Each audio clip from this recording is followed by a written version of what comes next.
Ei, pessoal, hoje à noite vamos voltar no tempo para um mundo que cheira a carvão, sussurra sobre a morte na sala de visitas e trata uma tosse como uma sentença de morte. Você acabou de acordar em Londres vitoriana e, bem, seu nariz provavelmente desejaria que não tivesse. Seus olhos se abrem para uma luz cinzenta e fraca, não porque é cedo, mas porque o sol não consegue atravessar a densa névoa que cobre tudo lá fora. Só que não é bem névoa, é poeira de carvão, vapor de esterco de cavalo, fumaça de chaminé e cheiro de esgoto, todos se unindo para começar seu dia. Os vitorianos tinham um nome charmoso para isso, particular de Londres. Parece um chá sofisticado. Não é. Você se senta, piscando na penumbra, e imediatamente engasga. O ar no seu quarto, alugado, tem gosto de bacon queimado mergulhado em gasolina. Isso porque o vizinho de baixo já acendeu o fogão a carvão. E suas paredes de madeira fina não acreditam em isolamento. Você tosse na manga de linho que não é lavada desde o último aniversário da Rainha Vitória. E percebe, isso não é apenas outra era, é outro nível de tolerância humana. Então, antes de se acomodar, pare um segundo para curtir o vídeo e se inscrever, mas só se realmente gostar do que faço aqui. E se estiver ouvindo de um sótão gelado, um café ensolarado ou um quarto com cara de assombrado, comente sua localização e a hora local. Adoro saber onde e quando essas jornadas sonolentas chegam até vocês. Agora, diminua as luzes. Talvez ligue um ventilador para aquele zumbido suave de fundo. E vamos mergulhar juntos nessa viagem. Você tenta abrir a janela, esperando um pouco de ar fresco. Erro. A janela range, emperra e finalmente se abre com uma rajada de ar que faz seus olhos arderem. Você não sabe se é vento ou uma maldição. A rua lá embaixo já está agitada. E por agitada quero dizer metal batendo, vendedores gritando, o chiado das rodas de carruagem e alguém vomitando discretamente contra uma parede. Bem-vindo amanhã. Edição vitoriana. Os vitorianos não tinham despertadores.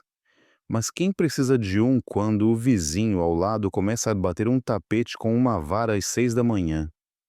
Você tenta tapar os ouvidos. Sem sorte. Esta cidade acorda com agressividade. Você pega água, segundo erro, há uma jarra no canto, morna, turva e lar de algo flutuante que pode ou não ter pernas. Os vitorianos não bebiam muita água. Eles não estavam errados. O Tâmisa era praticamente uma sopa de cólera, urina e coisas em decomposição que ninguém queria pescar. Então, você larga a jarra e decide, corajosamente, esperar pelo café da manhã, mas seu nariz chega lá primeiro. A cozinha no andar de baixo está preparando torradas, não do tipo quente e fofinho, mas uma fatia de pão enegrecido, tostado sobre fuligem e servido com um acompanhamento de arrependimento. Você segue o cheiro escada abaixo, cada degrau rangendo como se ameaçasse desabar, sob sua ansiedade do século XXI. Uma criança, descalça e claramente precisando de 2 cafés para acordar, passa por você com um balde de carvão. Ela tem uns 6 anos, trabalha 12 horas por dia e, honestamente, está se saindo melhor que você. Historiadores ainda discutem se a famosa névoa de Londres era mais psicológica do que ambiental. Era a sujeira ou o medo? Porque mesmo dentro de casa, você não se sente seguro. As paredes suam, o chão é inclinado, e sua cama pode estar dividindo espaço com piolhos. Ou pior, você finalmente chega ao térreo, onde sua anfitriã, uma mulher mais velha com um avental, uma carranca permanente e um olho funcional, oferece chá. Não é bem Earl Grey, é mais um Earl Badge, servido numa caneca rachada manchada por 100 inquilinos anteriores, Ela aponta para um banquinho. Você senta, principalmente porque ficar de pé parece um risco. Seu café da manhã é servido, torrada como carvão, geleia com um leve sabor metálico e um ovo cozido que talvez ainda esteja te julgando. Você mastiga com cuidado, torcendo para que nada disso esteja vivo. Enquanto isso, pela janela rachada, você vê a cidade ganhar vida. Mas vida é generoso. Um homem tropeça numa sarjeta, um limpador de chaminés, provavelmente com 12 anos, tosse na manga. Uma dama de chapéu passa, o rosto perfeitamente neutro, mas o vestido arrastando a sujeira de 5 quarteirões atrás dela. Você pensa em pegar um jornal, mas boa sorte tentando ler a tinta borrada e a propaganda do governo. A maior parte fala de desastres de trem, incêndios em fábricas e a ocasional aparição de fantasmas, porque os vitorianos amavam suas assombrações, quase tanto quanto evitavam higiene.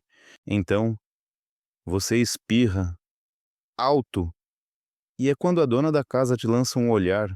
Não é exatamente raiva, é preocupação, porque espirrar significa fraqueza, e na era vitoriana, fraqueza significava morte, ou pior, fofoca.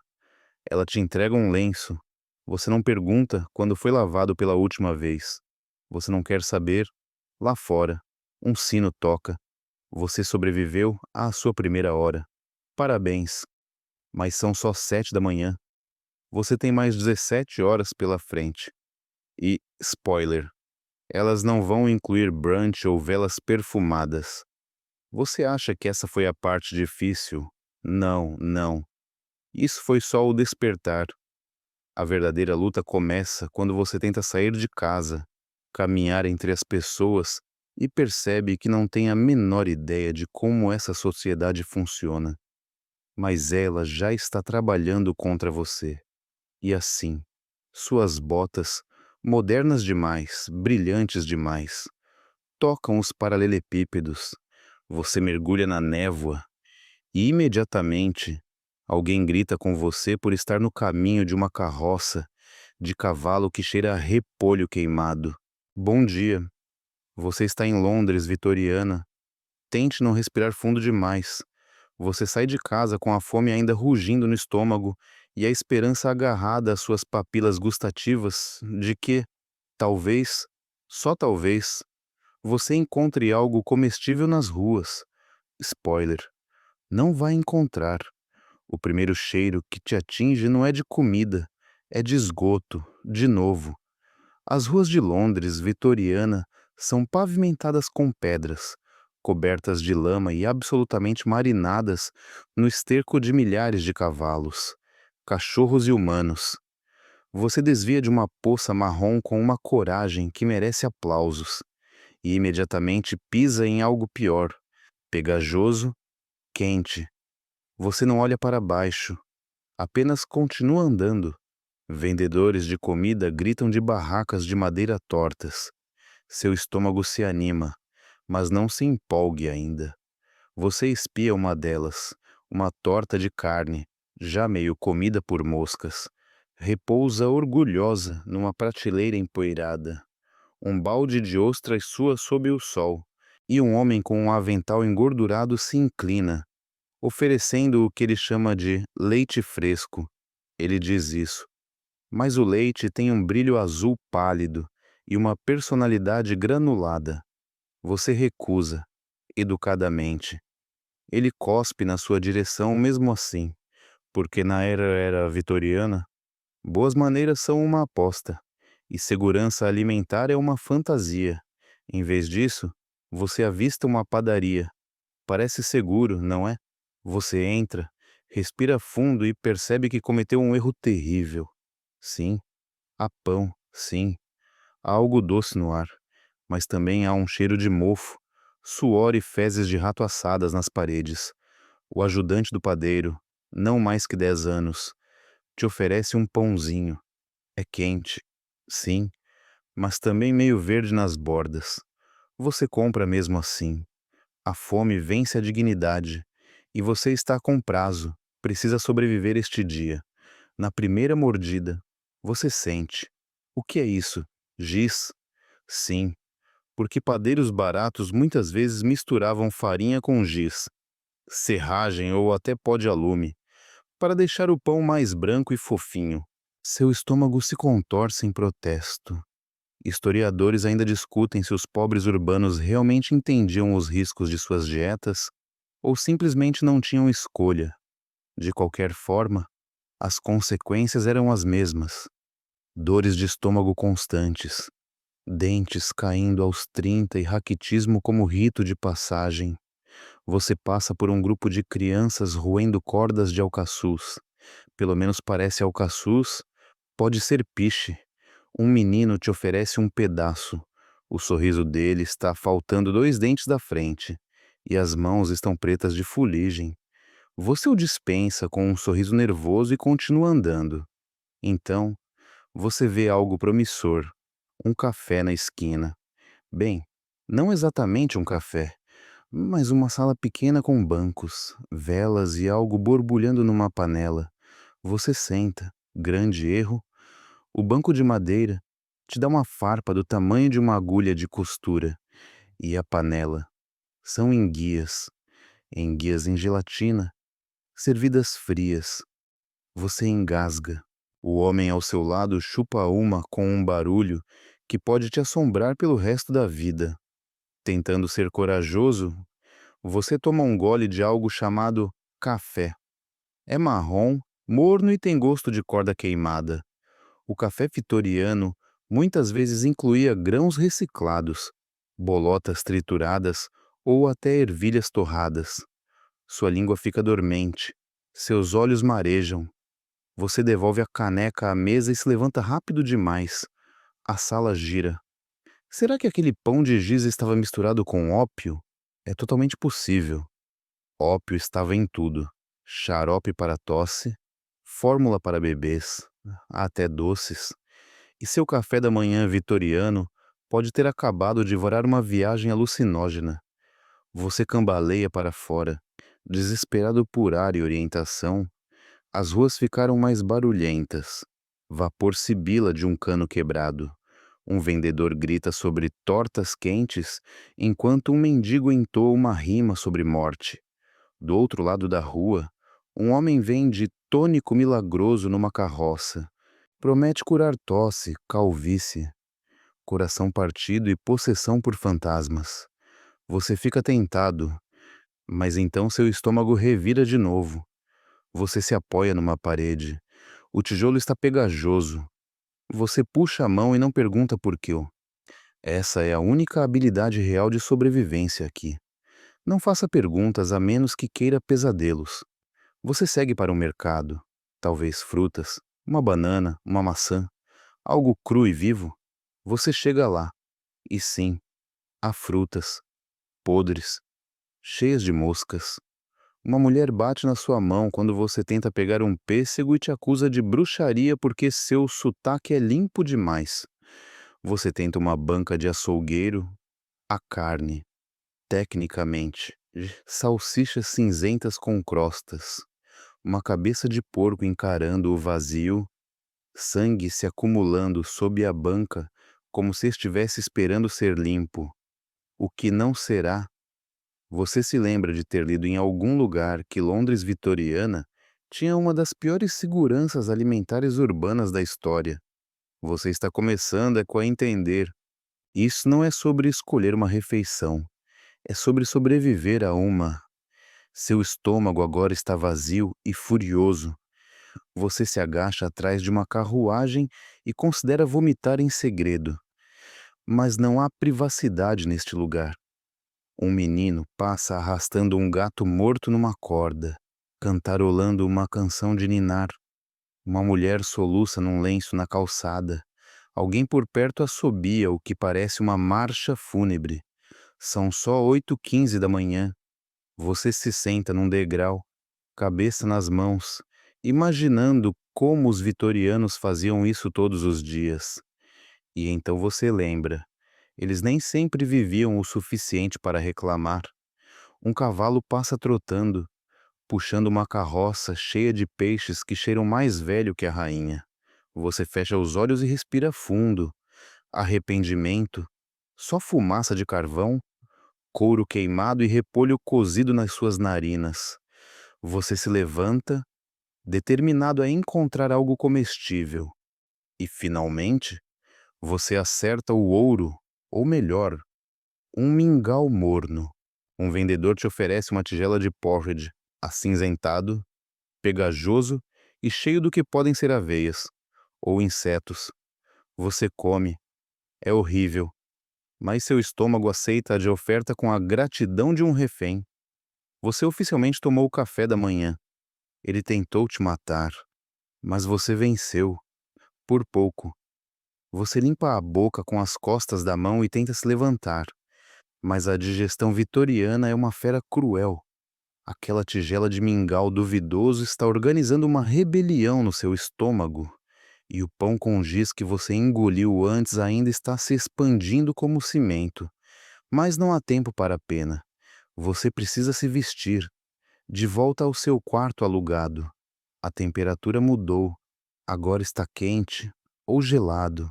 As janelas suam com condensação. E seu colchão fino está suspeitosamente úmido. Os vitorianos não tinham aquecimento central. E isolamento era basicamente um cobertor, talvez. Então, seu corpo se ajusta tremendo um pouco. Agora, hora de se preparar. Você olha para a roupa que sua anfitriã, nada prestativa, deixou para você. Roupas de baixo engomadas, meias, botas de cano alto com botões e, se você for mulher, um espartilho que parece saído de um museu de tortura medieval. Se for homem, são camadas e mais camadas de lã que coçam, cobertas por uma gravata que parece desenhada para te estrangular com agressividade passiva. Você tenta vestir. Erro. O espartilho não abraça, ele aperta. Não é gentil. Ele te espreme como uma cobra vingativa. Você puxa os cordões, tentando lembrar como os pulmões funcionam. Não há elasticidade, nem perdão. Só osso de baleia e julgamento silencioso. E você está apenas na metade. Historiadores ainda discutem se os espartilhos eram puramente opressivos ou se algumas mulheres encontravam poder em sua silhueta. Uma coisa é certa: você não vai correr hoje, nem respirar fundo, nem sentar confortavelmente. A moda é dor, e essa dor é muito pontiaguda. Depois vem o vestido, é lindo. Se sua definição de beleza incluir 20 quilos de veludo, 5 camadas de anáguas e uma anquinha que torna sentar um desafio arquitetônico, e, claro, você deve usar luvas, dentro de casa, porque Deus me livre suas mãos nuas toquem o ar. Se você é homem, não relaxe. Sua roupa inclui uma camisa de colarinho alto engomada como armadura, suspensórios que estalam sem aviso, e sapatos que parecem projetados pelo inimigo de um podólogo. Seu chapéu de cartola é pesado. Seu cabelo deve ser oleado. E não esqueça o relógio de bolso, porque chegar atrasado não é só grosseria. É escandaloso. Você se vê no espelho. Você está fabuloso. Você se sente como um cadáver espartilhado. E agora vem a caminhada, ou pelo menos a tentativa.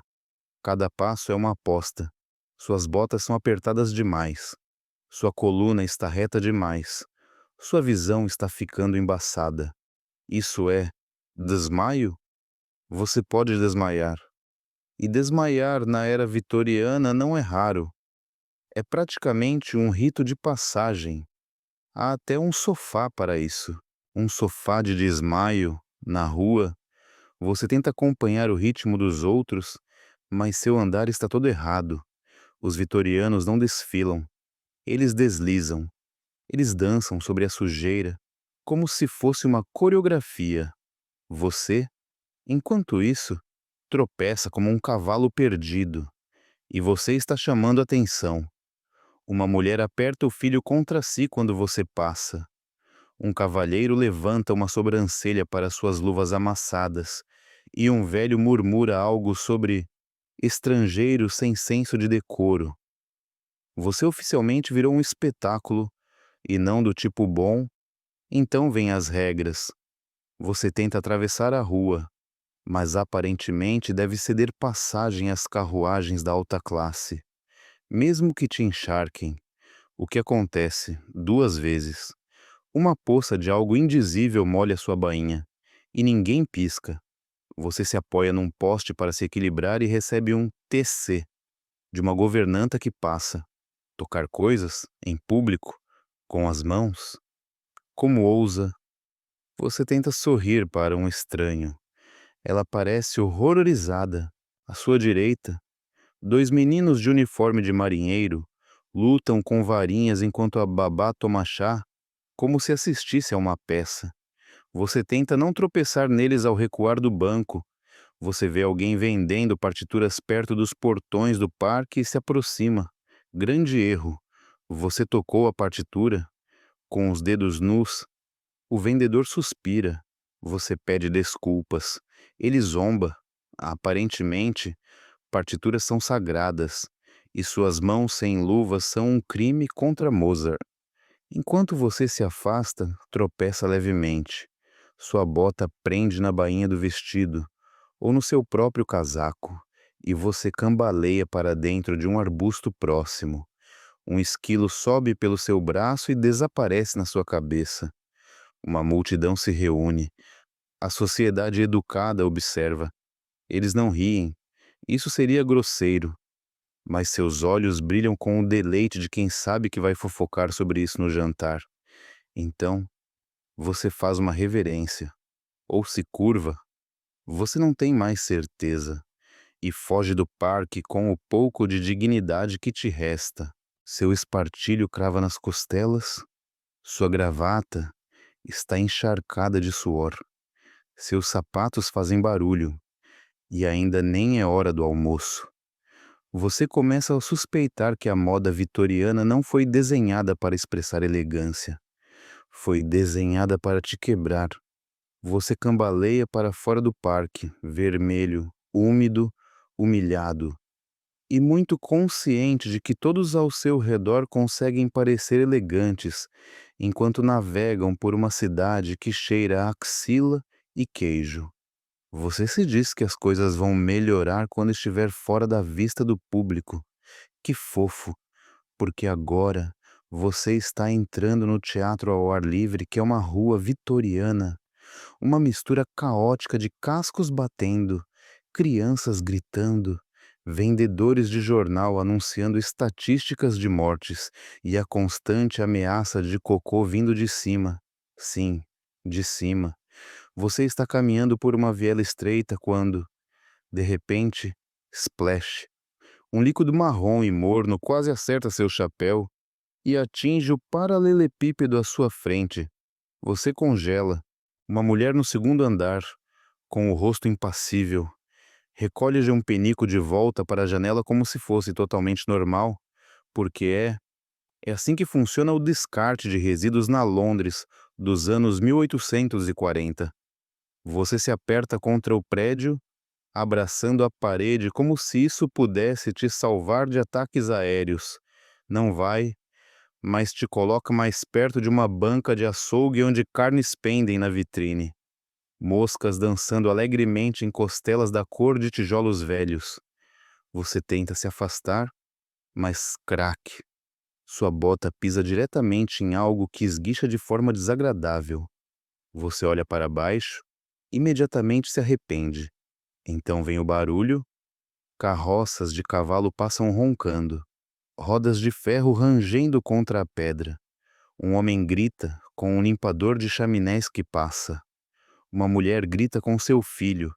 A criança grita com você por olhar para ela. E, acima, um sino de igreja toca com a dignidade sombria de uma marcha fúnebre. Você se encolhe quando um cachorro passa correndo, latindo, sem coleira, com uma pata mancando, possivelmente raivoso. Você faz uma nota mental. Não faça carinho em nada, nunca. À sua esquerda, um homem encostado numa parede exuda fumaça de um cachimbo que cheira suspeitosamente a repolho cozido e arrependimento. Ele te encara.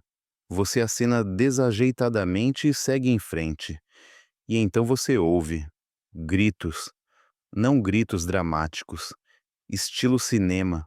Apenas uma mulher numa viela, berrando enquanto bate num homem com um jornal enrolado. E ele tenta fugir com o chapéu dela. Ninguém intervém. Alguns olham, um homem murmura, terça-feira, e continua andando.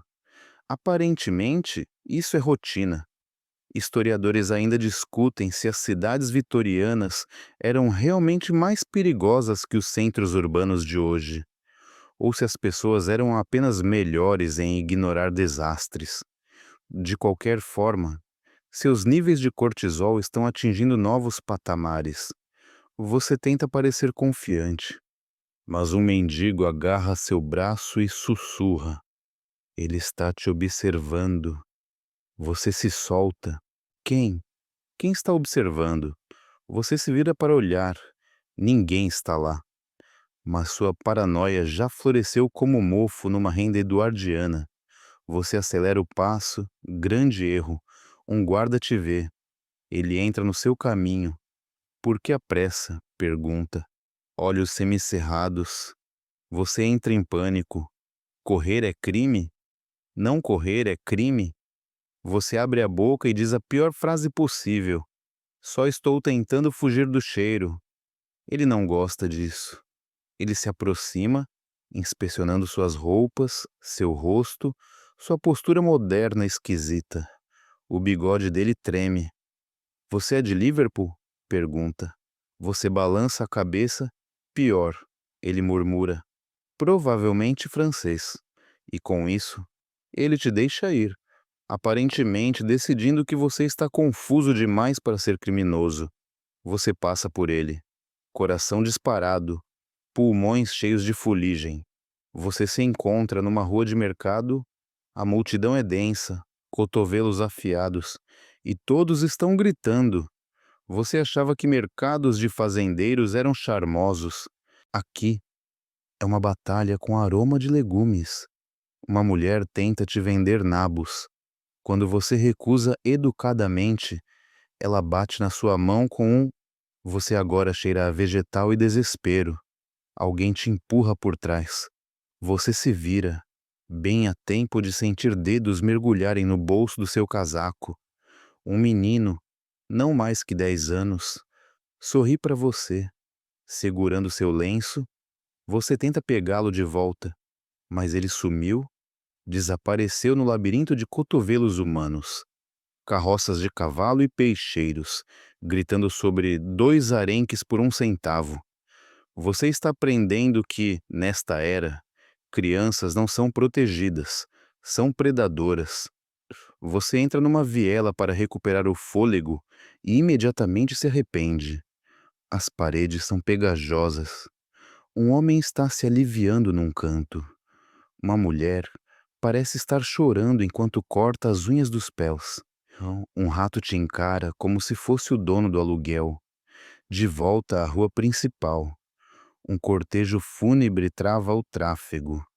Cavalos pretos, véus pretos, guarda-chuvas pretos. O clima é sombrio, até que um dos cavalos entra em pânico e dispara. Pessoas gritam. A cartola de um homem voa pelos ares. Uma roda atinge uma poça. Você é encharcado de novo. Você nota algo irônico. Os vitorianos se esforçam para parecer limpos. Mesmo marinados em absoluta imundície, todos estão cobertos de fuligem, mas seus colarinhos são impecáveis. Suas botas estão polidas, mas as meias não são lavadas há semanas. Não é sobre higiene, é sobre maneiras. E você claramente violou várias. Você tenta escapar para ruas mais calmas. É pior. Você tropeça numa esquina onde um pregador de rua grita sobre o fim dos tempos.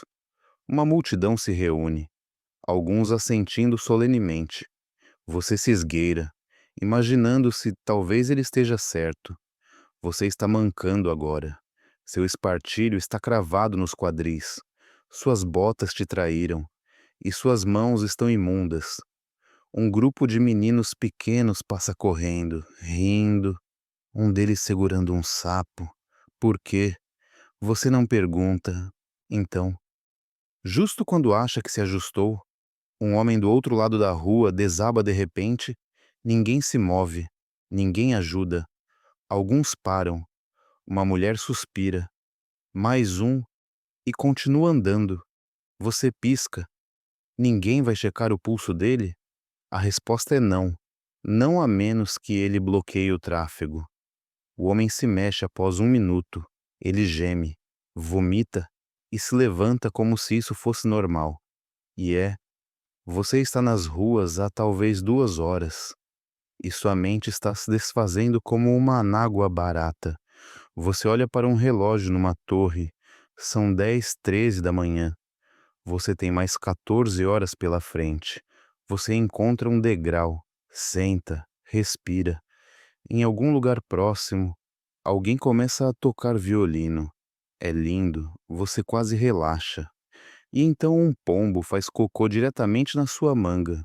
Claro que sim, você está sentado, imóvel, manchado de pombo, machucado pelo espartilho e emocionalmente instável.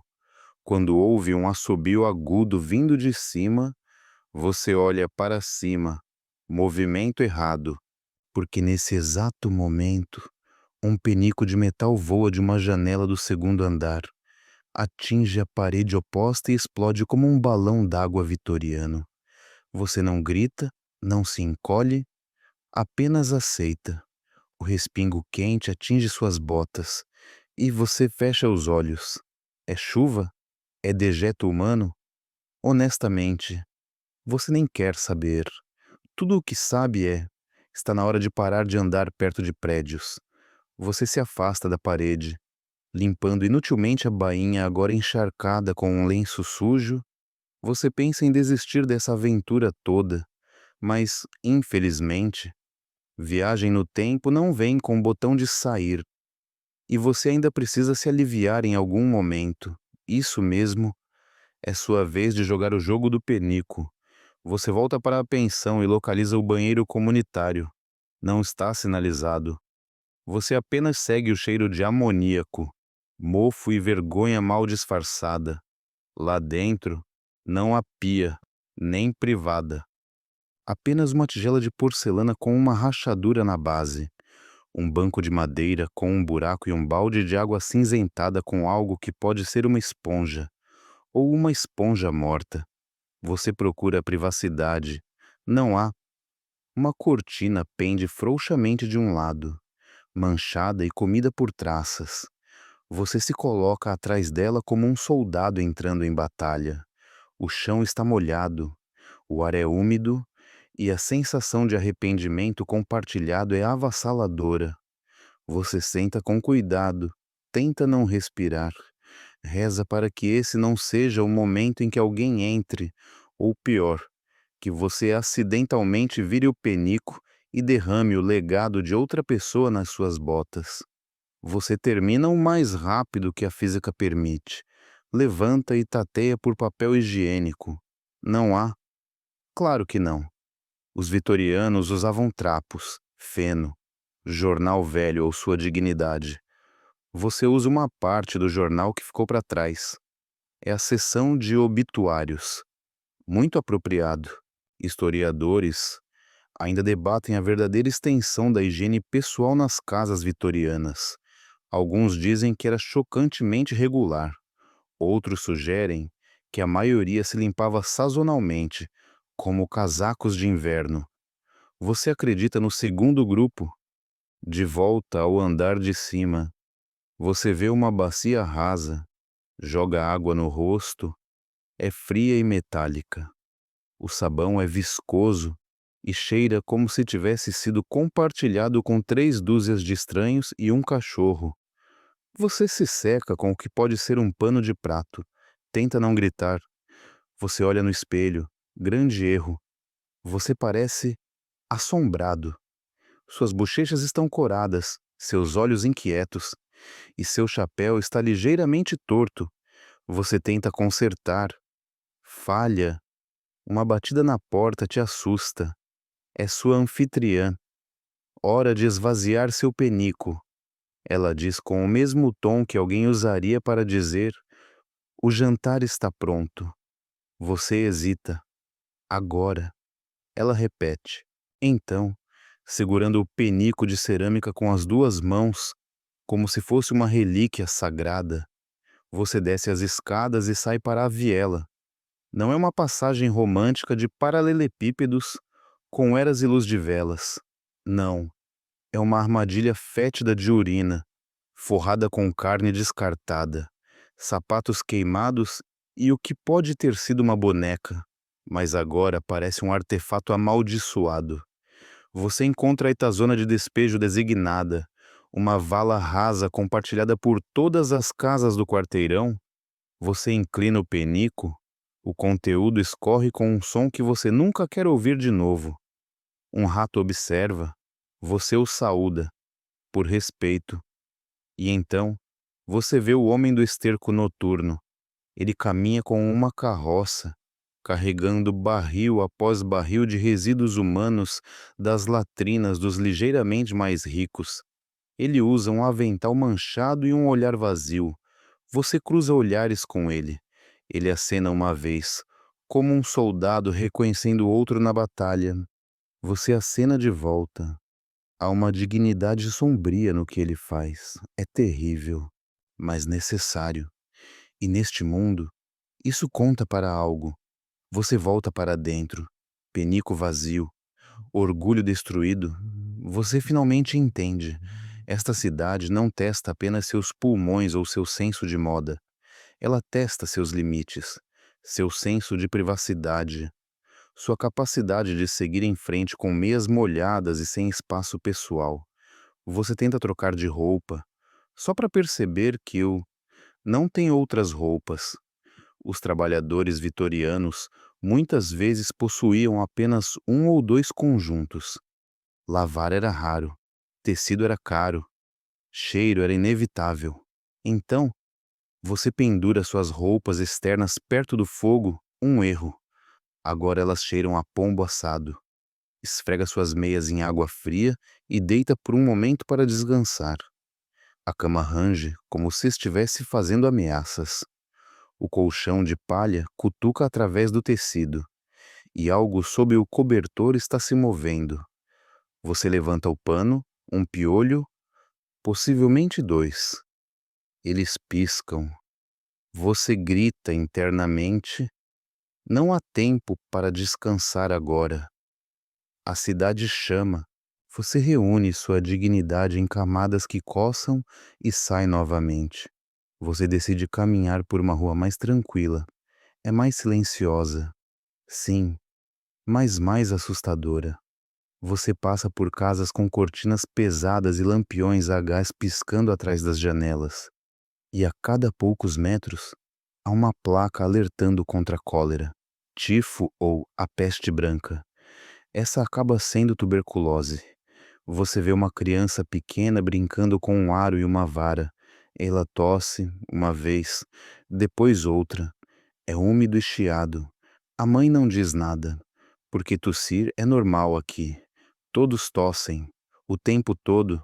Seus próprios pulmões doem com o ar. Seu nariz está irritado e sua alma parece vagamente machucada. Mas ei, pelo lado positivo, você não desmaiou hoje.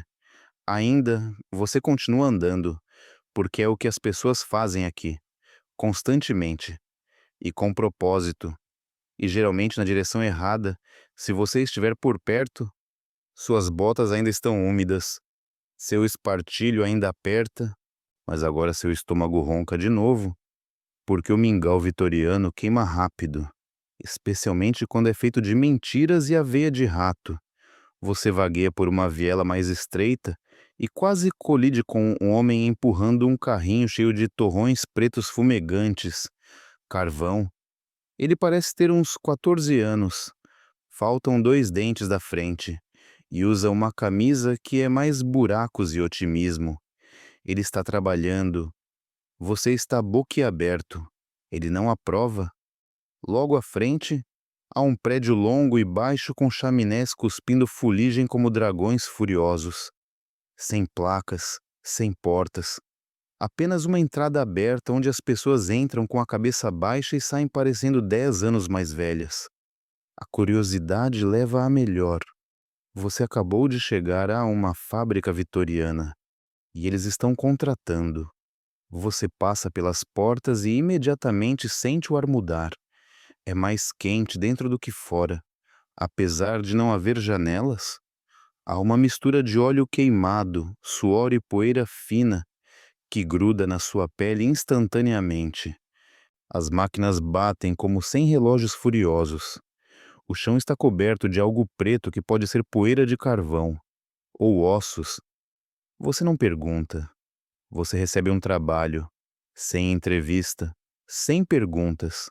Apenas um par de luvas gastas, uma lata de almoço enferrujada, já usada por outra pessoa, e é apontado para uma longa mesa coberta de engrenagens minúsculas, molas quebradas e uma esteira que se move com certeza sombria. Parabéns. Você agora trabalha na montagem de relógios. Sua tarefa é dobrar arames minúsculos em laços, repetidamente, enquanto a esteira se move, e se você for muito lento, o capataz bate nos seus dedos com uma bengala que parece projetada para eficiência e humilhação. Você pede instruções. Ele responde com uma única palavra, mais rápido. Você tenta acompanhar. Seus dedos travam em minutos. Seus olhos embaçam. Suas costas doem de se inclinar. E você nem está aqui há 20 minutos. Então, uma criança passa, não mais que 8 anos, carregando um saco maior que ela.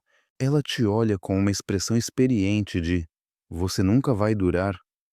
Você não se ofende. Ela está certa. Historiadores ainda discutem se o trabalho infantil era um mal necessário ou um horror evitável, mas na prática, era ambos. A Revolução Industrial funcionava com os ossos das crianças, e sua indignação moral não importa muito quando o sino da fábrica toca e ninguém almoçou ainda. O sino eventualmente toca, e todos se arrastam para o pátio. Alguns sentam no chão, outros se encostam no prédio. Você encontra um pedaço de parede e abre a lata de almoço que te deram.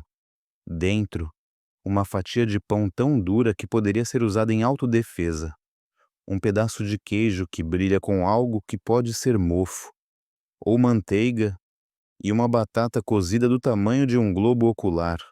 Você mastiga, lentamente, mecanicamente. O queijo não é queijo, é sebo empoeirado com giz fingindo ser respeitável. Você engole com água de uma jarra compartilhada que tem gosto de cobre e arrependimento. Então, alguém acende um cigarro. Tabaco está em todo lugar, assim como a tosse. É difícil dizer se alguém aqui é realmente saudável ou apenas excelente em esconder os primeiros sinais de tuberculose. O sino da fábrica toca novamente.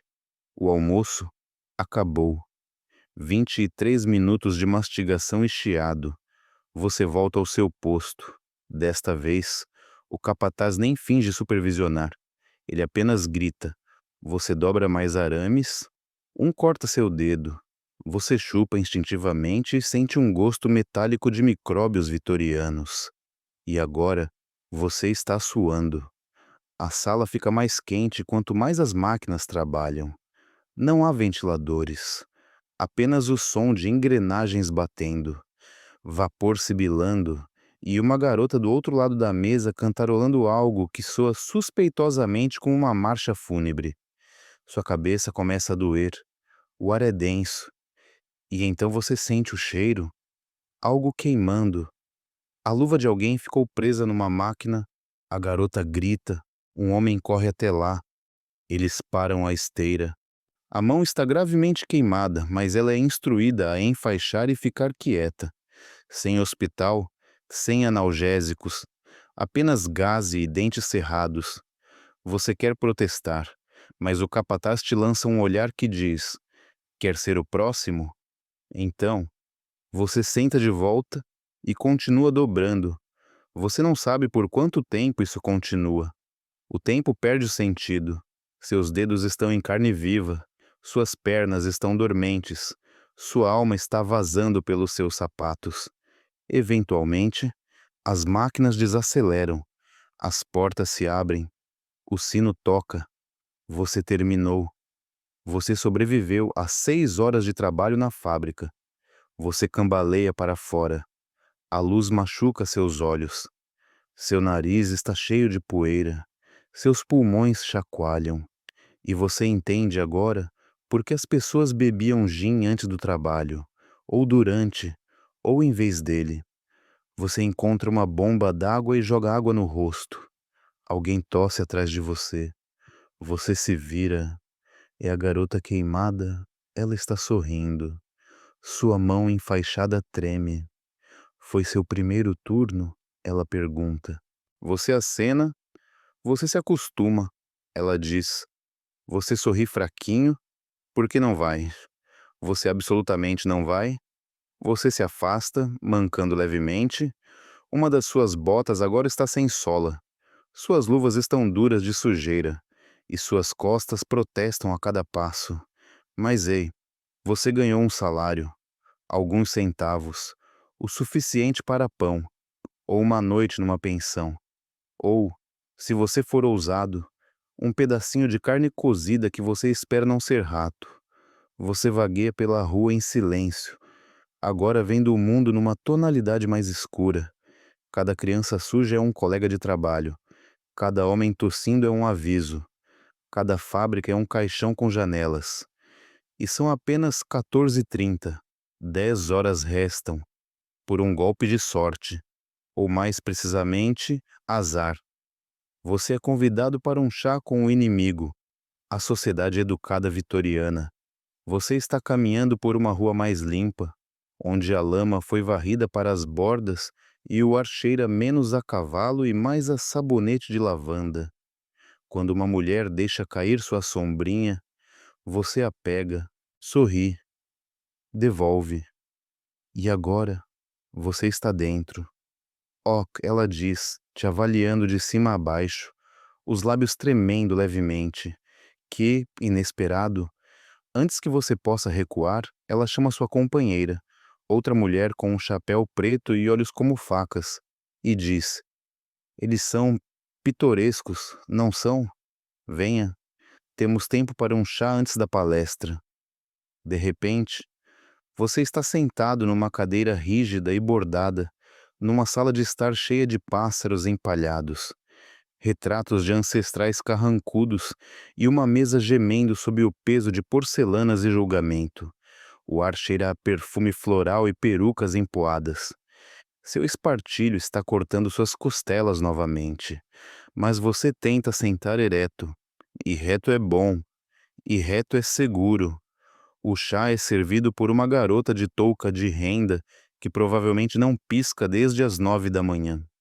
Ela serve com a precisão de um agente funerário, e você percebe que toda essa sala opera por códigos não ditos.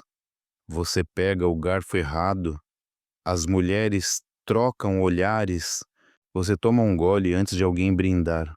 Outro olhar, você diz obrigado cedo demais. Olhares triplos. Não é uma conversa, é um duelo, com agressividade passiva como lâmina e etiqueta como armadura. Uma das mulheres começa a contar uma história sobre como o pobre querido Arthur quase foi forçado a ir a trabalhar como solicitador. Um solicitador, dá para imaginar? Você tenta sorrir educadamente, mas ela nota. De onde você disse que é sua agente mesmo? Ela pergunta. Você não disse nada, você tenta mudar de assunto. O papel de parede é adorável, murmura. Importado da França, ela responde, sem piscar. Mas claro, você reconheceria isso. Você está em desvantagem. Essas pessoas não são apenas ricas, são treinadas em sabotagem emocional. Você toma seu chá, está morno e estranhamente metálico.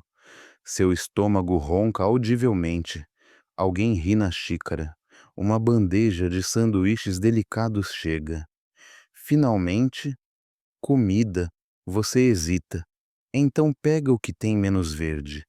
É pepino e vinagre? Possivelmente tristeza. Você mastiga. Elas observam. Então, como se fosse uma deixa, uma delas menciona caridade. Não praticá-la, claro, financiá-la. Estamos apoiando um lar para mulheres caídas, diz a dama de chapéu. Elas fazem capas de travesseiro de crochê e aprendem o silêncio. Você acena lentamente, tentando interpretar essa frase.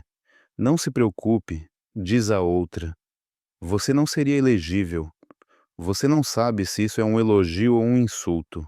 E não é seguro perguntar.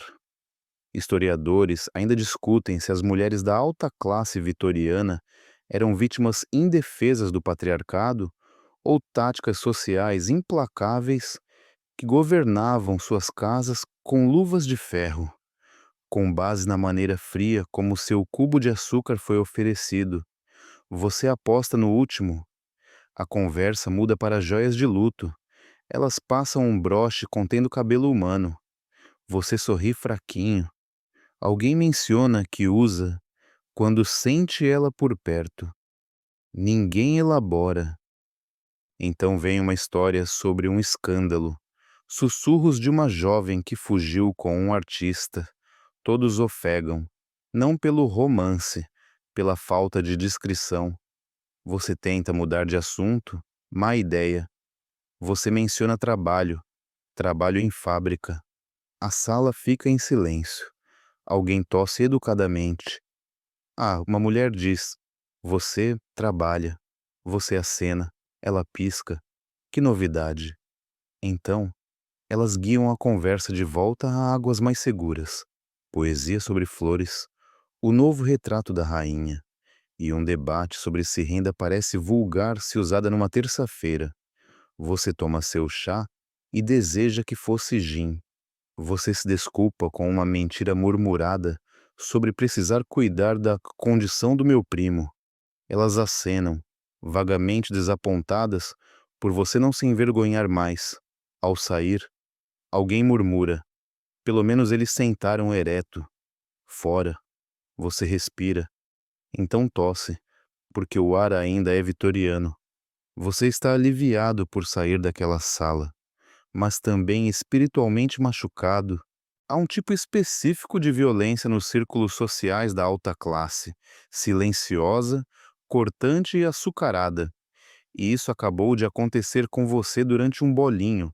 Você se pega caminhando de novo, talvez, se andar o suficiente, você perca a memória daquela mulher dizendo: que pitoresco, como se estivesse acariciando um cachorro.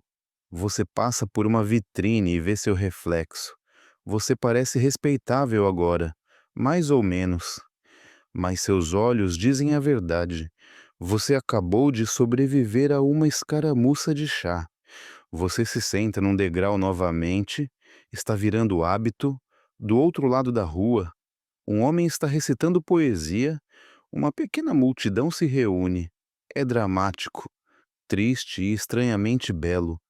Um lembrete de que, mesmo nesta cidade cruel e fuliginosa, arte e sobrevivência coexistem. Seu estômago ronca de novo, alto, e um pássaro deixa algo perto da sua bota. Você não se encolhe mais, apenas acena para ele, como quem diz: entendi. O céu escurece levemente. Os lampiões estão sendo acesos mais cedo hoje. A luz a gás pisca sobre os paralelepípedos, lançando sombras longas e pequenas ilusões. E em algum lugar, numa sala bem decorada, alguém ainda está polindo um broche feito com o cabelo da irmã morta. Bem-vindo à sociedade educada. Você saiu vivo, por pouco. As luzes a gás começam a piscar enquanto a tarde avança para aquele território turvo entre dourado e cinza. Seus pés doem. Sua coluna é um ponto de interrogação. E a única coisa mais pesada que suas pálpebras é a percepção de que, nesta era, adoecer não é um inconveniente, é uma aposta existencial, porque você começou a tossir, primeiro seco, depois úmido, depois agudo. Você tenta ignorar. Talvez seja só a fuligem, o giz, o pombo, o ar da fábrica, a crueldade da alta classe. Talvez seja tudo isso, mas enquanto a tosse continua, um vendedor de rua para e murmura: mais um. Mais um o quê? Ele aponta vagamente para um prédio rua abaixo, uma casa estreita de tijolos com degraus tortos e uma porta preta. Uma placa de latão diz: Dr. D. Whittlesworth, cirurgião e boticário. Ótimo. Um médico. Você bate, tentando tossir baixo para parecer menos necessitado. Uma mulher atende. Ela não está vestida como enfermeira, está vestida como viúva. Ela te leva para dentro sem dizer uma palavra e aponta para uma cadeira de encosto rígido ao lado de uma lareira sem fogo. O quarto cheira a álcool, carpete mofado e traços leves de arrependimento. Livros médicos alinham as paredes. E numa prateleira há uma mão humana preservada num jarro. Você espera que seja decorativo. Provavelmente não é. O doutor Whittlesworth aparece, alto, pálido, usando um colete que grita: perdi 3 pacientes esta manhã e perderei mais 3 antes do chá. Ele não pergunta seu nome, apenas inclina sua cabeça, verifica sua língua com algo feito de madeira e ferrugem e pressiona um disco de metal gelado no seu peito. Congestão, ele diz. Pode ser hidropisia ou tuberculose, talvez vapores. Você pisca. Isso não ajuda. Ele acena para si mesmo e começa a remexer num armário cheio de frascos. Alguns têm rótulos, outros não. Um diz laudanum, outro gotas de mercúrio. Um terceiro simplesmente diz elixir calmante garantido. Você o pigarreia, é seguro? Ele ri. Seguro é para poetas, isso é medicina. Ele te entrega uma colher de um líquido opaco que cheira a erva doce, gin e pesadelos. Você hesita. Ele levanta uma sobrancelha. Você engole. Instantaneamente, sua garganta queima, seus olhos marejam, sua visão fica um pouco turva. Descanse, ele diz, e evite ventos frios e pensamentos melancólicos. Você acena, sem saber se isso é uma instrução médica ou uma filosofia de vida. Ele escreve algo num papel. Você olha, não é uma receita, é a conta. 3 shillings. Você mexe no bolso, você tem talvez 1,5. Ele não pisca. Então contaremos como caridade. Ele diz, num tom que faz parecer que ele acabou de insultar seus ancestrais. Você sai, segurando as costelas. Você acabou de experimentar a saúde vitoriana. Historiadores ainda discutem se o período foi um ponto de virada na ciência médica ou um longo episódio de suposições bem intencionadas. A verdade é que era ambos. O mesmo médico poderia te prescrever heroína para os nervos, sanguessugas para dores de cabeça e emplastros de mostarda para tuberculose. E se isso falhasse, bem, você seria enterrado na próxima terça. Você caminha um pouco, tentando não sentir o gosto do elixir calmante enquanto ele revisita seu esôfago. Você passa por outra botica, esta anunciando sangria diária e sanguessugas novas chegaram. Você continua andando e então te atinge. Você não está apenas doente, você está vulnerável. Numa cidade onde a morte pode vir de uma colher, uma poça ou uma toalha suja. Adoecer não significa apenas uma semana na cama. Significa arriscar uma visita do assistente do coveiro. Então, você faz o próximo movimento lógico. Compra um cachecol, é de lã, Coça, cheira a cabra, mas é proteção, mais ou menos. Você o enrola no pescoço como uma armadura. Puxa suas luvas mais firme. Você entra na próxima fase do dia com uma compreensão mais clara. Você não está no controle aqui. Você passa por um cemitério. Os portões rangem dentro. Lápides se inclinam como bêbados após um velório. Uma pequena multidão se reúne sob um teixo.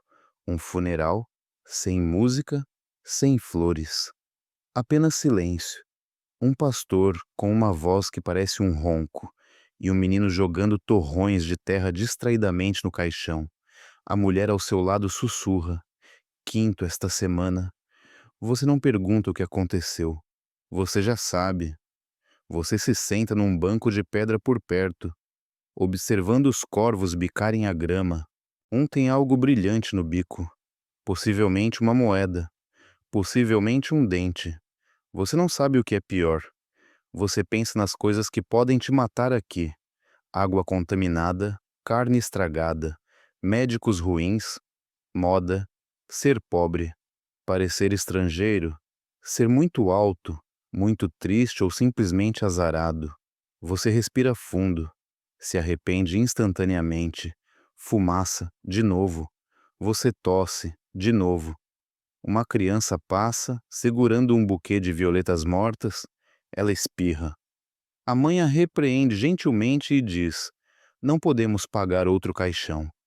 Você estremece, porque agora você entende. Este mundo não foi construído para você sobreviver. Foi construído para testar se você consegue suportar a dor sem fazer barulho. Você se levanta, lentamente. Suas juntas estalam como móveis velhos. Você olha as placas das ruas, não tem mais certeza de onde está, mas a cidade continua te puxando para frente. Em algum lugar, há um lugar quente para sentar. Talvez, ou talvez não, porque essa é a medicina vitoriana, onde a cura é tão questionável quanto a doença, e o prognóstico é sempre o mesmo. Tente não morrer. Você perdeu oficialmente a noção do tempo. O céu está escurecendo.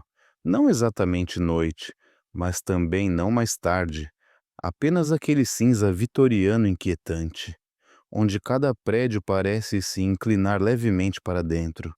Como se guardasse segredos, você segue a curva de uma rua de paralelepípedos, esperando um canto tranquilo para sentar e respirar.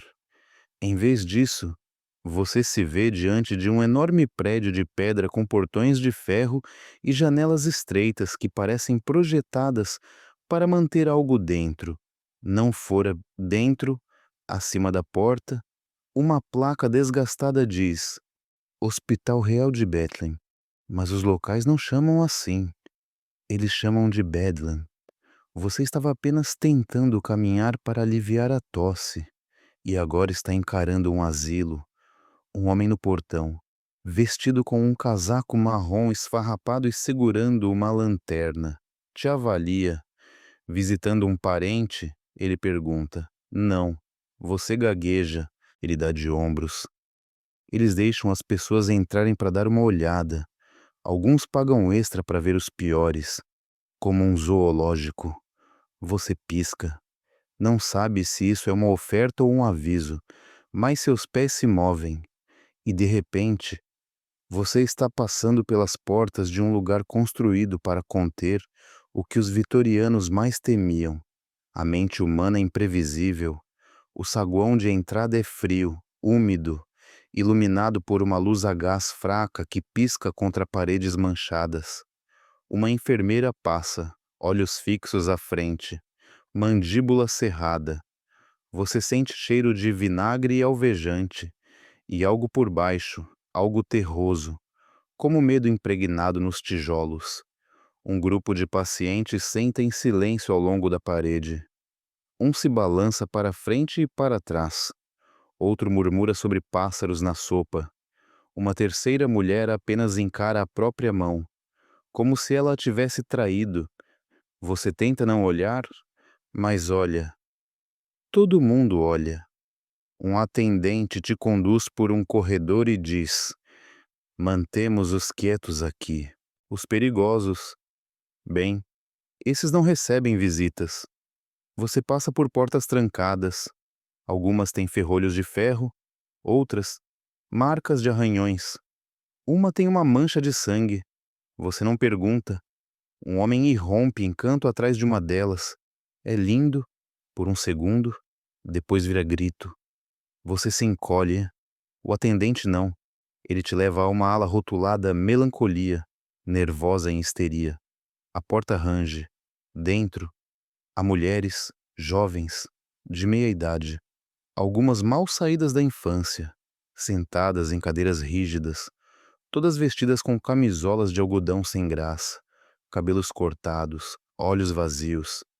Elas não são perigosas, ele diz, apenas emocionais demais. Algumas leram muito, algumas tinham opiniões, algumas não conseguimos explicar. Você sente o chão inclinar sob seus pés.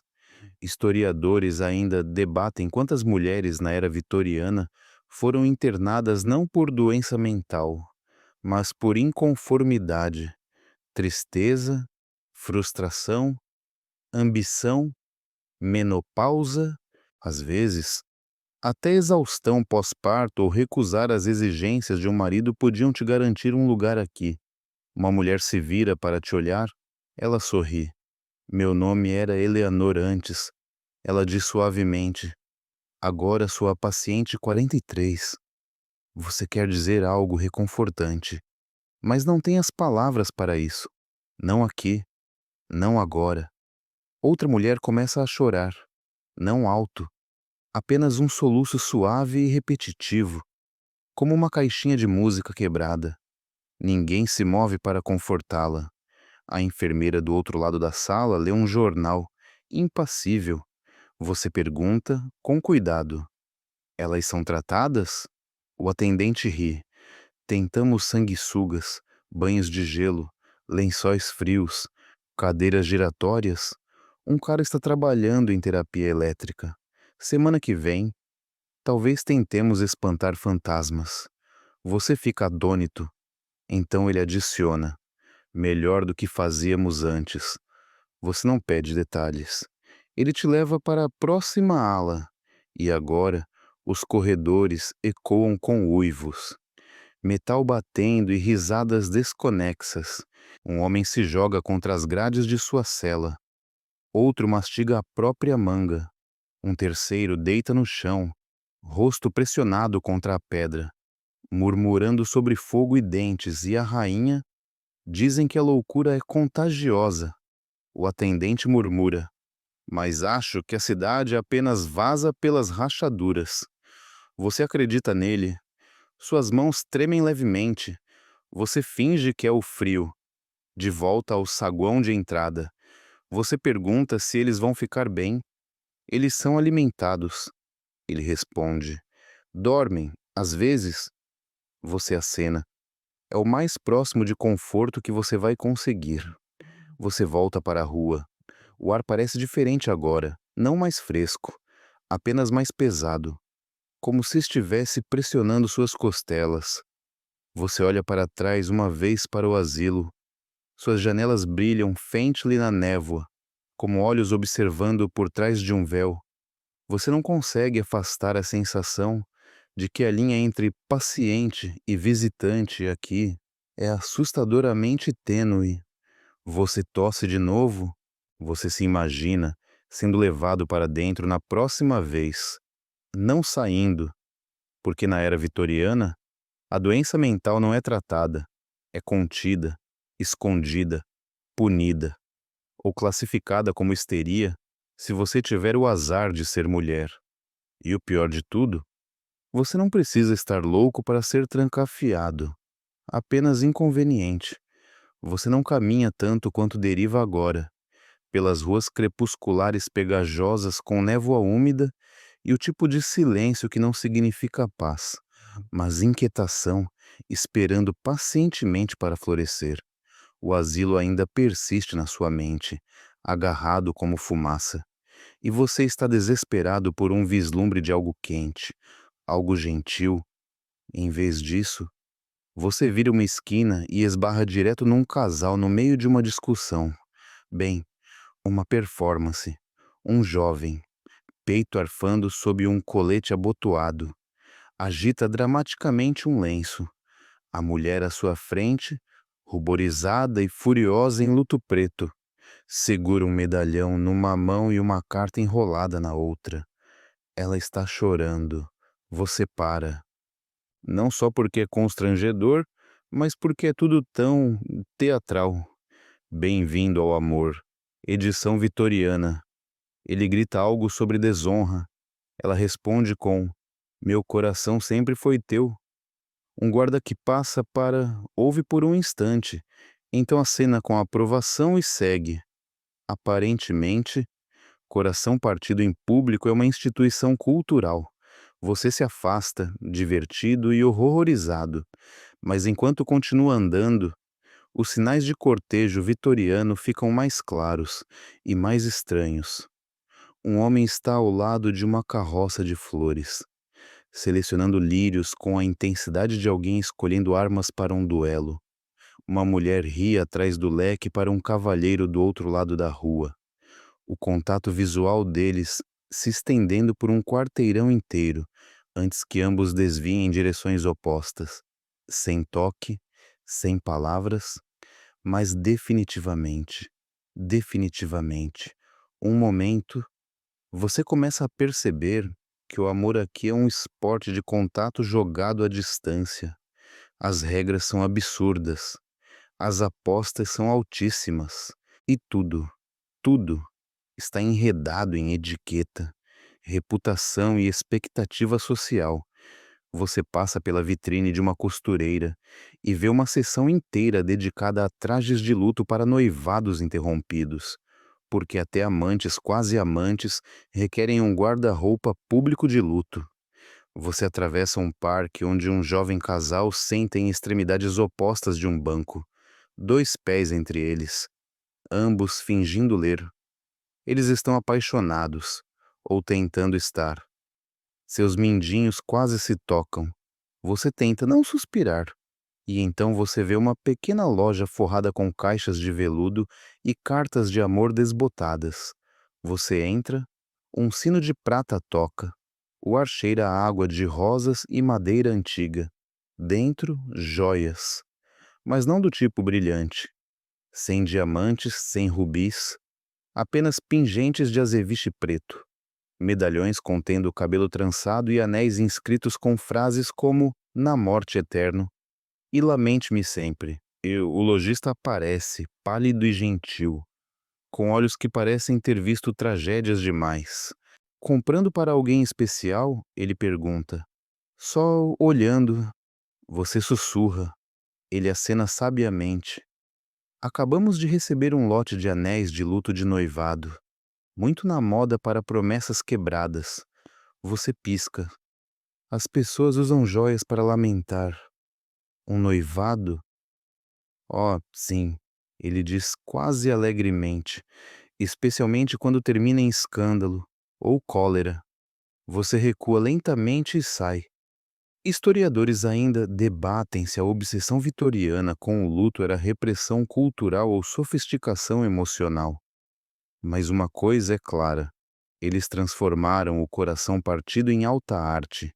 Você vagueia agora por ruas mais silenciosas, observando os tipos de interações que mal registrariam na sua era, mas aqui carregam consequências letais. Uma mulher caminha muito perto de um homem, não seu marido. Um homem toca o cotovelo de uma mulher em público. Uma viúva é vista sorrindo cedo demais. Cada ato vira combustível para a fofoca, torcido por salas e paredes de papel até se tornar escândalo. Depois vergonha. Você ouve uma conversa numa esquina iluminada por lampião. Ela usou o branco de novo, mas mal passou um ano de luto. É nojento. O noivo dela morreu no mar. Era primo, não era? Pior ainda, você quer gritar. Deixem ela viver. Mas aqui, As aparências importam mais que a realidade. O que as pessoas veem é o que você é, e elas costuram sua história a partir de olhares, não da verdade. Você passa por uma banca de jornal. Uma manchete chama sua atenção. Fuga termina em tragédia, artista pula de ponte. Abaixo, uma pequena coluna anuncia que o cachorro da rainha tem um novo retrato. A justaposição é vitoriana. Você segue para uma rua iluminada por velas onde música toca, cordas suaves vazando de uma janela de pensão. Isso te atrai. Você espia pela janela. Dentro, uma pequena festa. Damas em vestidos pastéis, homens de gravata, um pianista no canto, risadas, vinho derramado, um coração derramado, provavelmente até meia-noite. E então você vê seu escândalo. Um homem entrega uma carta na mão enluvada de uma mulher atrás de uma cortina. Ela lê, ofega, ele se curva, ela foge, e ele fica lá, de repente vazio. Não é uma peça, é apenas uma noite de terça num mundo onde o amor é público, perigoso e eternamente performado.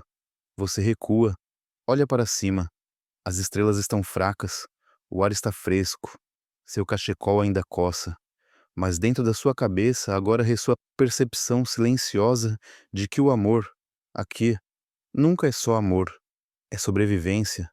Casar com a pessoa errada arruína sua família. Casar cedo demais, suspeita. Tarde demais, solteirona. Apaixonado demais, loucura. Frio demais, acusações de infertilidade. E que Deus te ajude se seu amado morrer, porque então você deve usar preto por 2 anos, evitar festas por 6 meses e nunca, jamais, rir em público antes que sua fase de luto termine. Você continua andando. A cidade envolve seus ombros com sua névoa como um xale.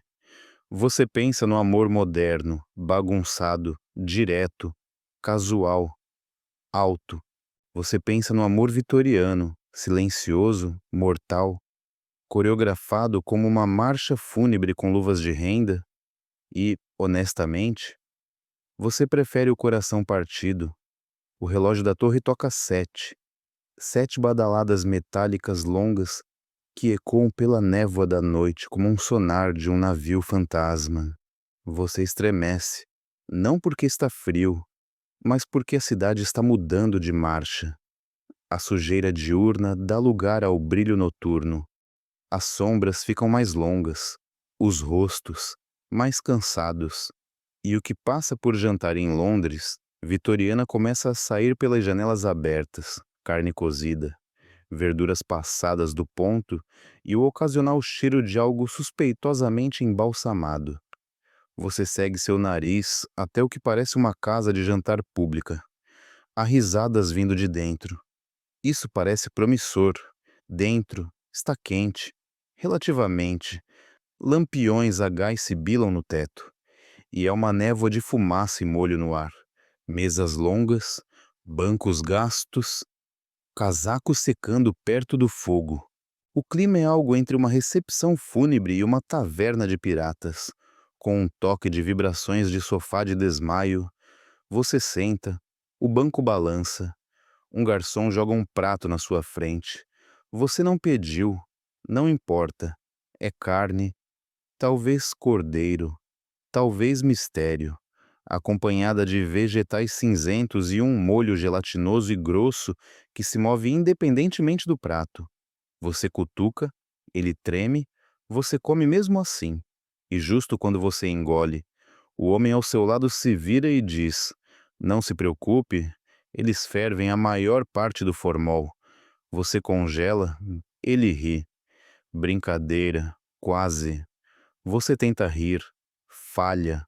Do outro lado da sala, uma mulher está contando uma história sobre uma sessão espírita que deu errado. A mesa levitou. Ela sussurra, olhos arregalados. Minha tia jura que sentiu uma mão fria no tornozelo. Todos acenam solenemente. Histórias de fantasmas no jantar não são piada aqui. São tradição. Os vitorianos eram obcecados pela morte, mas, mais importante, pelo que vem depois. Você olha para a lareira, há uma fotografia de uma família, mãe, pai, 3 crianças, todos sorrindo levemente, exceto algo está errado.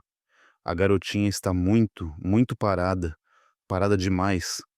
Você percebe, ela está morta. Esta é uma foto pós-morte, tirada após a morte, vestida, arrumada, posada. Os vitorianos chamavam isso de fotografia de luto.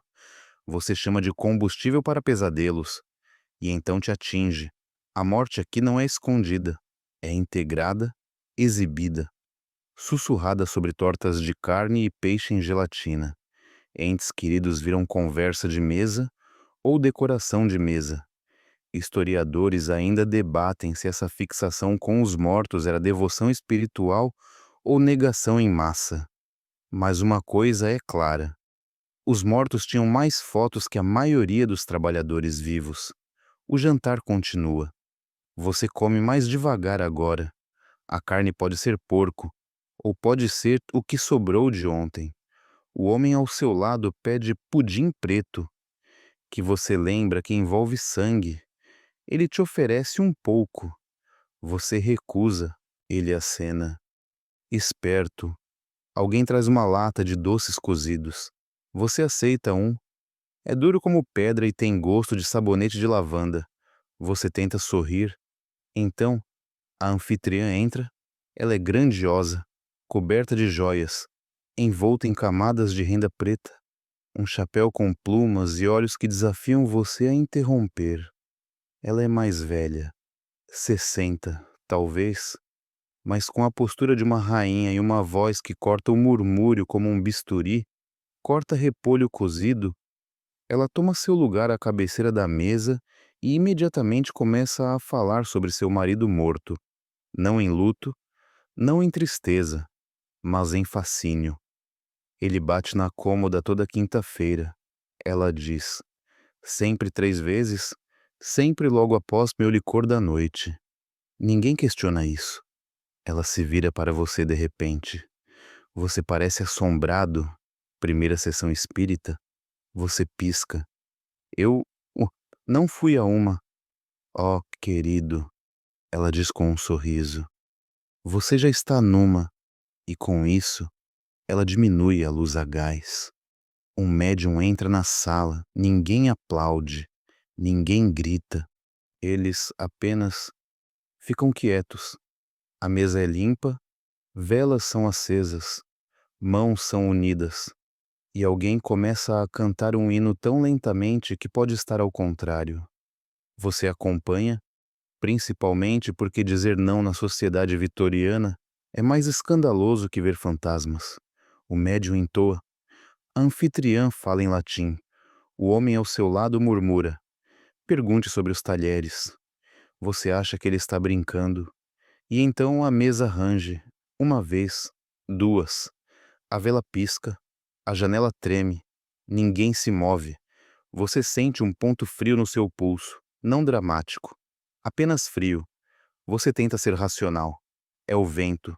A casa se acomodando. Imaginação. Mas alguém do outro lado da mesa ofega. E todos se inclinam. Ela está aqui, sussurra o médium. Senhora Hemsworth. Ela quer falar. A anfitriã acena. É minha vizinha, morta há 3 semanas. Você quer gritar. Em vez disso, sorri. Porque neste mundo, uma festa de jantar com fantasmas é mais segura que questioná-la. Quando a sessão termina, as pessoas aplaudem educadamente, como se fosse uma peça de teatro. O médium se curva. As velas são apagadas. A carne volta. E alguém casualmente menciona que visitará o cemitério ao amanhecer para o café da manhã? Você se desculpa. Fora, o ar está mais fresco. A cidade mais escura. Mas, de alguma forma, aquela sala, aquele encantador inferno de conversa e comunhão com os mortos, parece mais assustadora que a rua. Os vitorianos não apenas viviam com a morte, Eles jantavam com ela, fotografavam-na, casavam-se com ela. Eles a usavam como um cachecol favorito, preto, rígido e sempre um pouco áspero. Você caminha, um pouco mais pálido agora, porque você não apenas participou de um jantar, você participou de uma sessão espírita com estranhos que acreditam que os mortos são educados o suficiente para bater antes de entrar. E, de alguma forma, isso não é a coisa mais perturbadora do dia. A rua parece mais silenciosa agora, não pacífica, apenas vazia. O tipo de silêncio que se senta atrás de você como um estranho num trem noturno. Suas botas raspam contra os paralelepípedos. Sua sombra se estende, exagerada na luz trêmula dos lampiões a gás.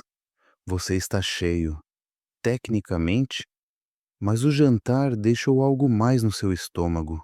Não náusea, não medo, apenas o peso de estar cercado por pessoas que acreditam que o véu entre a vida e a morte é uma cortina educada que balança e você sussurrar com força suficiente. Você continua andando, passando por janelas escuras e lojas bem fechadas, e então você ouve um farfalhar, um corre-corre. Não, não é imaginação. Algo está se movendo. Você congela, outro corre-corre, e um guincho, depois uma dúzia, um rato dispara pelo seu pé. Você grita, não heroicamente, então outro, depois três, então uma onda inteira de sombras peludas, guinchando e correndo, sai da boca de uma viela próxima, como se fosse uma atração de carnaval projetada pelo exterminador de Satã. Você recua. Um rato pula de um barril para um parapeito. Outro desaparece numa grade de esgoto. Um terceiro, ousado, gordo, possivelmente o prefeito dos ratos, te encara como se estivesse te avaliando para a sobremesa. Você entra na rua, só para encontrar mais deles saindo do ralo. É uma debandada de ratos, e ninguém mais parece chocado. Um homem empurra um carrinho de mão direto pelo enxame, mal piscando. Cedinho para eles, ele murmura, passando por cima de um rabo como se fosse um cadarço solto. Você acabou de conhecer o controle de pragas vitoriano, ou seja, nenhum. Você recua para o que espera ser um quarteirão mais tranquilo.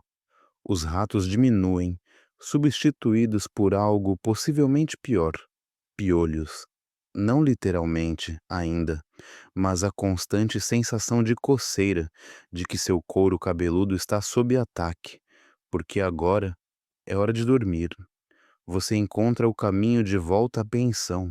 Está mais escuro que antes, mais silencioso. Você abre a porta e uma tábua do chão range como se ressentisse seu retorno. Sua anfitriã aparece. A vela dela pisca contra sua bochecha como se ela estivesse se preparando para uma sessão espírita própria. Quarto no andar de cima. Você vai precisar do penico hoje à noite. O balde está limpo. Você acena. Ela desaparece na escuridão. Você sobe as escadas. Seu quarto cheira a mofo, torrada queimada e sapatos velhos. Não seus sapatos velhos. De outra pessoa. Séculos deles. Você acende uma vela curta e a coloca na mesa empenada ao lado da sua cama. A chama lança sombras longas e trêmulas contra o papel de parede descascando. O padrão floral parece estranhamente estar te observando. Você tira suas roupas externas. Lentamente. Cada camada é rígida.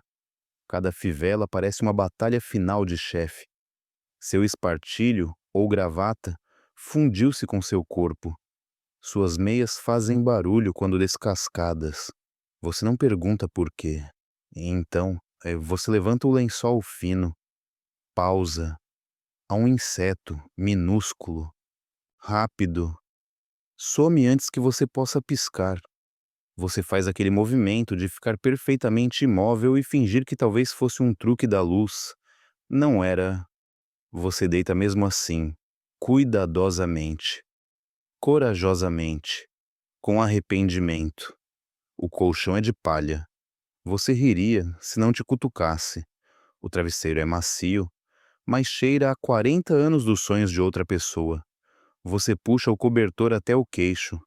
Então, você sente um movimento, um rastejar.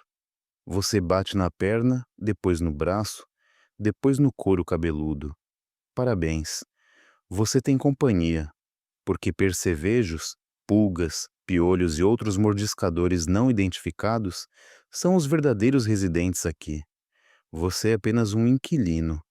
Historiadores ainda discutem se o vitoriano médio considerava a limpeza um luxo ou uma fantasia. De qualquer forma, banho era raro, retirada de piolhos ainda mais rara, e colchões compartilhados, não lavados e herdados.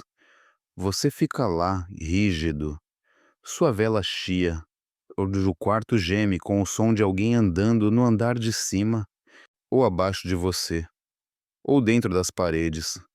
Você fecha os olhos e tenta adormecer, mas a noite vitoriana não é uma canção de ninar pacífica, é uma sinfonia barulhenta e inquieta de miséria. Você ouve um casal brigando no corredor, alguém roncando como se tivesse engolido uma tuba, um gato miando na viela, alguém tossindo constantemente, violentamente, um bebê gritando. Então, silêncio, silêncio demais. Você se senta. Há um som de arranhar. Depois um baque. Você pega a vela e rasteja até a janela, puxa a cortina e lá, iluminado pela luz a gás, você vê um cartaz de animal perdido, um gato, olhos grandes, rabo fofo, nome, Dorian. Abaixo disso, visto pela última vez perto da rua da fábrica, possivelmente levado, possivelmente comido, você deixa a cortina cair, você volta para a cama, se encolhe, então, debaixo das tábuas do chão, você ouve o que parece um arrastar. Não ratos, não insetos, apenas arrastar, como se o próprio prédio estivesse vivo e infeliz. E você se embrulha mais apertado no cobertor, fingindo que é uma armadura, porque esta noite não são os fantasmas, o luto ou o jantar que vão te desfazer, é o sono, essa promessa elusiva e frágil, roubada por paredes que arranham, lençóis que coçam e o medo persistente de que algo está rastejando pelo seu pé agora mesmo. Você fica imóvel, respira, reza e finalmente adormece. Mas seu último pensamento antes que a inconsciência te leve, o gato provavelmente teve sorte. Você acorda com um sobressalto, não por um alarme, não pela luz do sol, mas pelo som de um sino tocando furiosamente na rua abaixo. Ainda está escuro lá fora. Você não sabe se são 3 da manhã ou 6 da manhã, mas não importa. Alguém está gritando. Você se arrasta para fora da cama, corpo doendo, ossos confusos, pálpebras coladas de exaustão. Seu cobertor está meio no chão. Seu travesseiro sumiu. Seu ombro coça de um jeito que sugere que alguém ou algo o visitou durante a noite. Outro toque do sino. Você cambaleia até a janela e espia. Lá, sob a luz a gás trêmula, está um homem com um sino e uma lanterna, berrando. Fogo na rua do açougue. Fogo, eu digo. Ele continua andando, continua tocando, continua gritando. Outro homem, de camisola, se inclina numa janela rua abaixo e grita de volta. Rua errada de novo, seu idiota. O sineiro grita mais alto. A rua começa a se agitar. Você percebe que este é o sistema de alerta de emergência vitoriano. Um homem com pulmões e esperança. Não há sirenes, não há hidrantes, não há despacho organizado de emergência. Apenas gritos, caos, talvez um cavalo. Você veste suas roupas externas, desta vez pulando metade dos cordões e botões, porque decência pode esperar. Você desce as escadas tropeçando, quase caindo sobre uma bota que não é sua. Você irrompe na rua. A névoa está mais espessa que na noite passada, agora tingida de fumaça. O ar tem gosto de queimado e amargo. Pessoas correm em todas as direções, algumas descalças, algumas com baldes, outras apenas assistindo, como se fosse teatro. O fogo está a 2 ruas dali. Você o encontra rápido. Uma padaria, já meio engolida pelas chamas.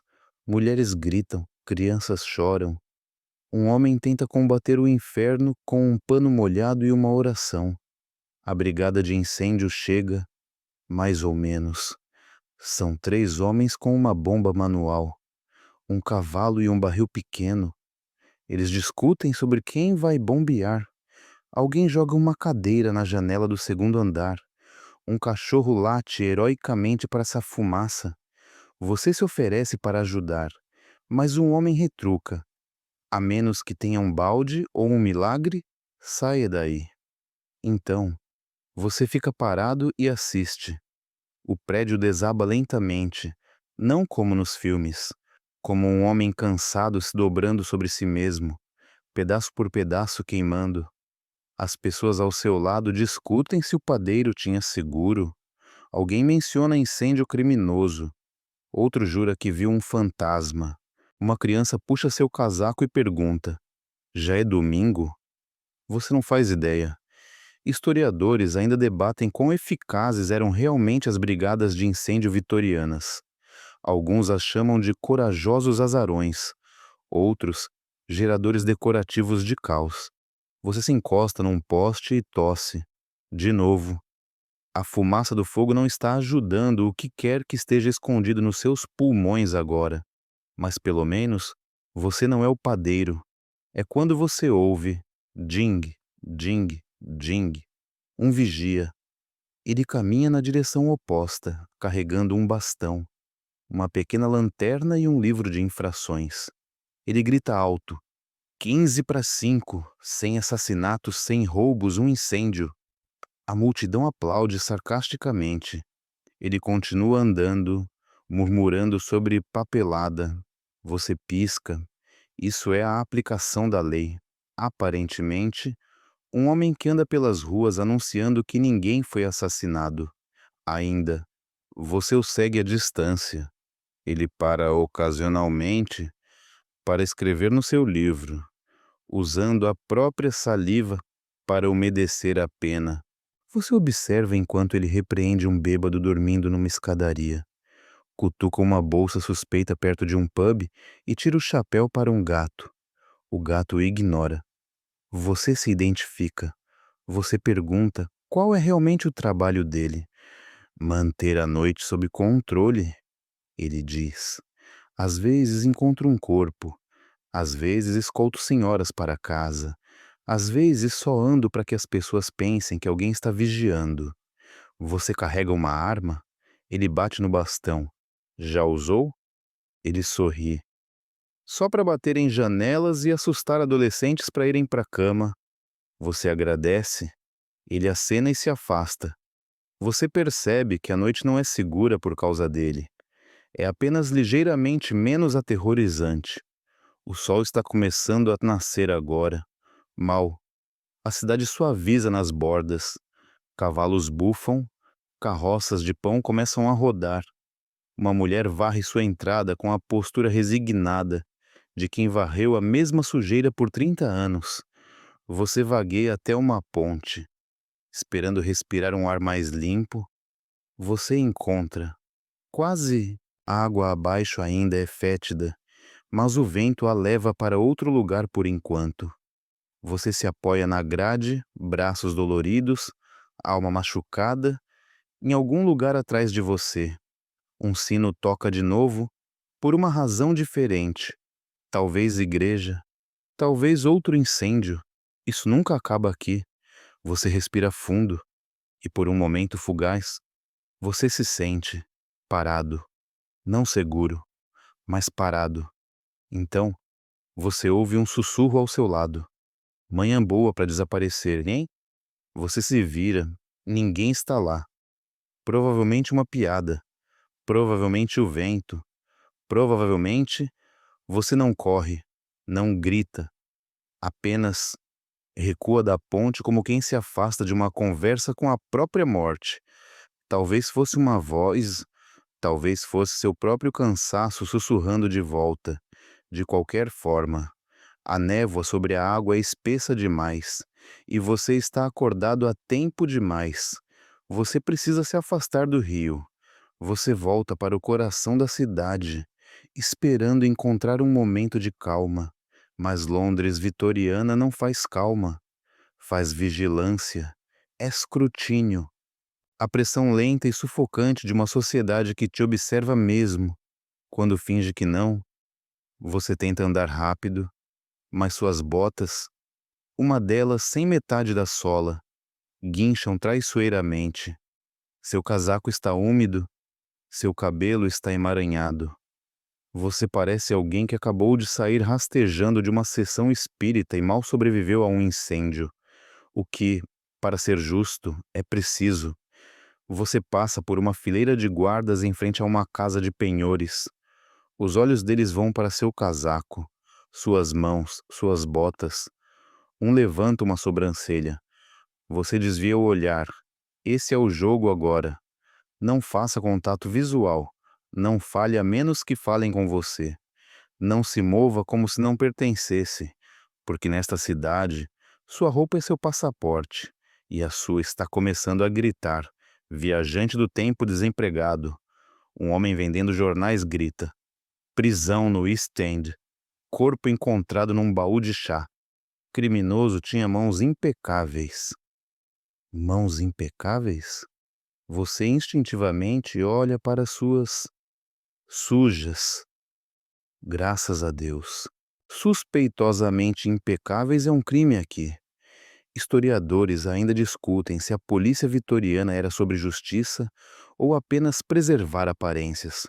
De qualquer forma, você agora está visivelmente imundo e emocionalmente instável, o que, ironicamente, pode ser o disfarce mais seguro que você usou o dia todo. Você entra numa viela para recuperar o fôlego, só para ser confrontado por uma parede de cartazes. Procurado por comportamento suspeito. Fugitiva, mulher, possivelmente irlandesa. Recompensa por informações sobre um homem com dois sapatos diferentes. Você olha para baixo? Sim, os seus definitivamente contam. De repente, uma mão agarra seu pulso. Você se vira, pronto para gritar, correr, desmaiar. Talvez os três. É um menino, não mais que 13 anos. Vem comigo, ele sussurra. Eles estão olhando. Sua mente dispara. Quem são eles? Por que você? Por que esse menino está sussurrando como se estivesse num romance de Dickens? Mas você segue, porque as alternativas são piores. Ele te leva por uma porta lateral até uma loja de alfaiate apertada, com cortinas esfarrapadas e um espelho torto. O alfaiate levanta os olhos. Estavam vigiando eles? Ele pergunta. O menino acena. O alfaiate te estuda. Então suspira. Você não sabe andar direito, sabe? Você abre a boca. Nada sai. Imaginei. Ele murmura. A cidade mastiga os educados primeiro. Então ele aponta para um casaco na arara. Veste isso. Esconde os botões. Você veste. Ele joga um cachecol para você. Cobre o pescoço. O seu está limpo demais. Ele ajusta o ângulo do seu chapéu. Pronto. Você parece menos presa.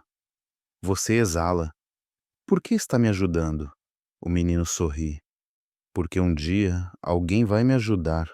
Não é uma filosofia, é uma estratégia de sobrevivência. Você acena e volta para a rua. Você se mistura melhor agora, não perfeitamente, mas o suficiente.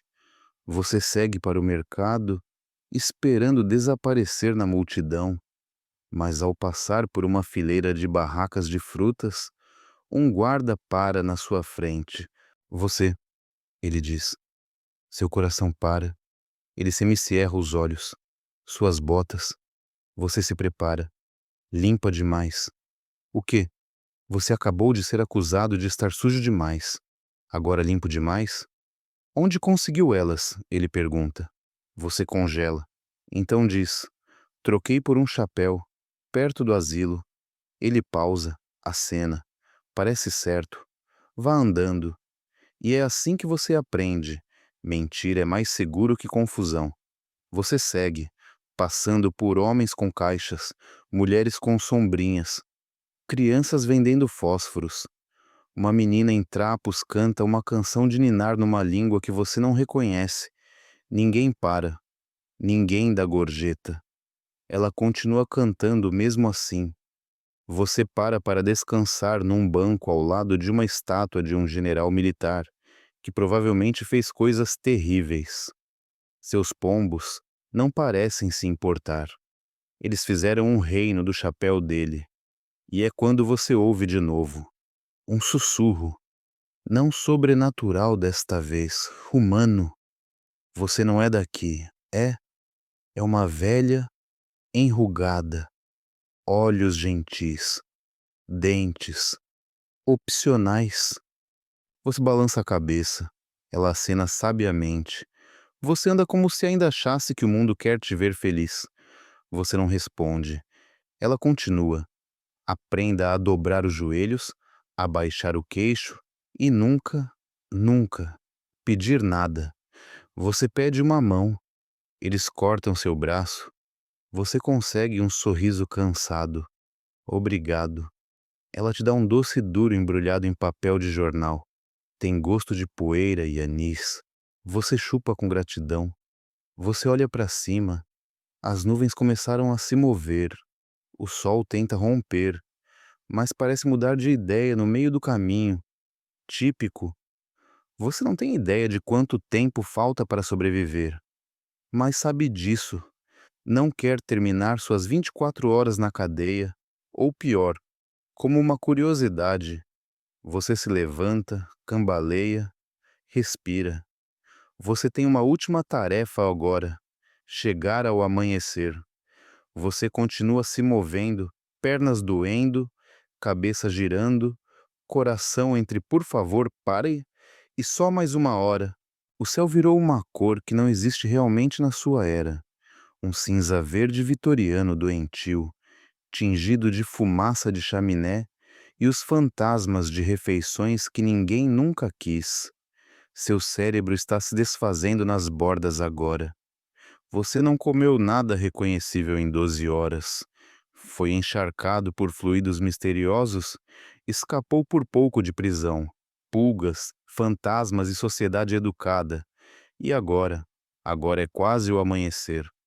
Os lampiões queimam baixo. As carroças do mercado sumiram. A cidade está prendendo a respiração. Este é o meio termo.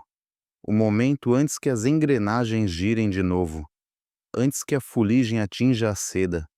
Antes que a tosse recomece fresca. Você tropeça por uma viela estreita, passando por prédios tortos que se inclinam juntos como conspiradores, e encontra um pequeno pátio quadrado iluminado por um lampião fraco. Há um banco. Você senta, porque você merece, porque suas pernas formaram um sindicato. Um gato passa, rabo erguido. Vocês acenam um para o outro como sobreviventes. Do outro lado do pátio, há uma padaria. A janela está embaçada e o cheiro é inacreditável, quente, amanteigado, não envenenado. Você não se importa se é uma alucinação. Você se aproxima, tremendo, e espia pelo vidro embaçado. Lá dentro, um menino está colocando pães numa cesta. O pão é pão de verdade, dourado, fumegante, real. Uma mulher atrás do balcão vê seu rosto e atena para você entrar. Você passa pela porta, como quem entra no céu com botas unidas apenas pela força de vontade. Ela não faz perguntas, apenas te entrega um pão redondo e pequeno. Fim do lote, ela diz. Você acena, faminto demais para boas maneiras. Você morde, é quente, é macio. seguro, pela primeira vez em 24 horas. Algo nesta cidade não te odeia. Você senta numa caixa perto do forno, olhos semicerrados, embalando seu pão como um tesouro. A padeira não se importa. Sempre temos vadios por aqui nessa hora, ela diz gentilmente. Andarilhos, meninos de fábrica. Uma vez tivemos um poeta que desmaiou no saco de farinha. Você quase desmaia agora, mas de gratidão, ela te serve algo quente, chá, provavelmente, sem formol, sem ervas misteriosas, apenas folhas, água e misericórdia. Você toma um gole, queima, você ama. Historiadores ainda discutem se a classe trabalhadora encontrava alegria em meio ao horror da vida vitoriana. Sentado aqui, pernas esticadas, migalhas no queixo. Você sabe a resposta, sim, mas apenas em momentos roubados como este. Uma batida suave na porta da padaria. O acendedor de lampiões. Ele entra, acena para você, pega seus 2 pães habituais. Eles não trocam dinheiro, nem palavras, apenas entendimento. Então, ele desaparece na névoa como um fantasma que mantém as luzes acesas. A padeira se vira para você. Você passou pela noite, não é? Você assina lentamente. Ela sorri. Então, provavelmente vai viver. Uma pausa. Provavelmente. Você toma outro gole. Você nem se importa mais que seu casaco cheire a rato e luto. Não se importa que perdeu uma meia em algum lugar no East End. Não se importa que possivelmente viu um espírito e definitivamente viu alguém usar o cabelo do primo numa joia. Porque você conseguiu. Você volta para a rua justo quando o sol começa a nascer, fraco e rosa e meio desanimado, como se nem ele tivesse certeza de querer iluminar esta cidade. A névoa se dissipa um pouco. Uma carruagem passa chacoalhando. Em algum lugar, um bebê chora. Em outro, alguém xinga. A cidade estica os membros. Os lampiões a gás se apagam. Você caminha mais devagar agora, mais confiante. Não porque dominou algo, mas porque sobreviveu a tudo. E, no fim, isso é suficiente. Você passa por uma mulher esfregando sua entrada. Ela não levanta os olhos. Você passa por um homem acendendo seu primeiro cachimbo do dia. Ele acena. Você acena de volta. Você é parte da paisagem agora. Machucado, sujo, descombinado, mas vivo. O Tamisa brilha opaco à sua esquerda. Você para numa ponte, mãos apoiadas na grade. Você olha para baixo, depois para cima. A cidade respira. Você também. E então, você ri. Não alto, não loucamente, apenas suavemente, porque ninguém te disse que era possível se apaixonar por um lugar tão terrível. Mas aqui está você, ainda de pé, ainda tossindo, ainda você. E agora, você conseguiu, de alguma forma, através da fumaça e da tristeza, dos ratos e espartilhos, dos fantasmas, venenos e retratos pós-morte, você enfrentou penicos, suicídio social e um pão de salsicha assombrado. Você provou o pior da vida vitoriana e os momentos mais estranhos de doçura escondidos dentro dela. Seu corpo está destruído, sua mente está esgotada, mas sua história está completa. Você entrou num mundo onde o próprio ar era um inimigo, onde um sorriso podia ser escandaloso e a sopa podia conter mercúrio. E você chegou até o amanhecer.